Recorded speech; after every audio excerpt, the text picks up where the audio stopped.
નમસ્કાર દર્શક મિત્રો, હું ખુશ્બુ રાજપૂત. આપ જોઈ રહ્યા છો B1 ન્યૂઝ વડોદરા. નજર કરીશું આજના મુખ્ય સમાચારો પર. મહામાયા મેલડીમાં ધામ કણભામાં તારીખ 10 ફેબ્રુઆરી સોમવારના રોજ દ્વિતીય પાટોત્સવનું ભવ્ય આયોજન કરવામાં આવ્યું હતું. આ દ્વિતીય પાટોત્સવમાં ધ્વજારોહણ અને મહાઆરતી અને ત્યારબાદ માતાજીનો ભંડારો અને ત્યારબાદ ભવ્ય ડાયરાનું પણ આયોજન કરવામાં આવ્યું હતું. અને ડાયરાની શોભા વધારવા માટે ચરોતરના કિંગ એવા પ્રવીણભાઈ લુણીને બોલાવવામાં આવ્યા હતા. કહેવાય છે કે કણભાધામમાં મહામાયા મેલડીમાં ઉજ્જૈન છોડીને 999 વીઘાના તળાવની પાર ઉપર આવીને મહામાયા મેલડી બેઠા છે અને મહામાયા મેલડીમાં કણભામાં ત્રિશૂળ રૂપે બિરાજમાન થયા છે.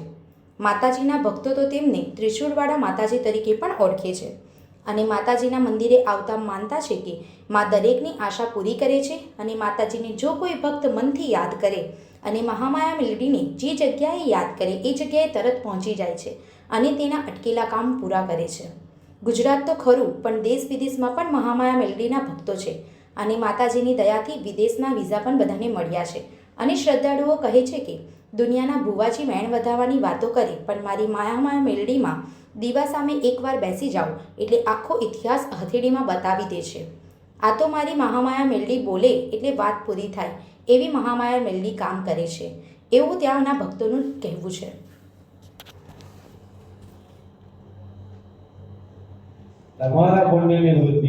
ડભોઈ શ્રીમાળી સોની અંબા માતાનું મંદિર જો આજે દ્વિતીય પાટોત્સવ છે.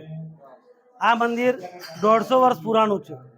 એનો 2 વર્ષ પૂર્વે એનો જીર્ણોદ્ધાર કરવામાં આવ્યો અને માતાજીની પ્રાણ પ્રતિષ્ઠા કરવામાં આવી. સોની સમાજનું આ ખૂબ જ જૂનામાં જૂનું મંદિર છે અને આજે એનો જે પાટોત્સવ છે તે નિમિત્તે નવચંડી કરવામાં આવી છે અને એમાં મુખ્ય યજમાન જનકભાઈ અચ્છલાલ સોનીએ લાભ લીધો છે અને સહયજમાન તરીકે મિતેશભાઈ રામી અને રાકેશભાઈ સોની એ સહયજમાન તરીકે એમને લાભ લીધો છે. આ મંદિર કંસાર બજાર ટાવર પાસે આવેલું છે અને સોની સમાજના સહયોગથી દર વર્ષે ધામધૂમથી પાટોત્સવ કરવામાં આવે છે. એ નિમિત્તે ધ્વજારોહણ કરવામાં આવે છે. ચાલુ વર્ષે કૌશલભાઈ સોની તરફથી મંદિરમાં ધ્વજારોહણ કરવામાં આવે છે.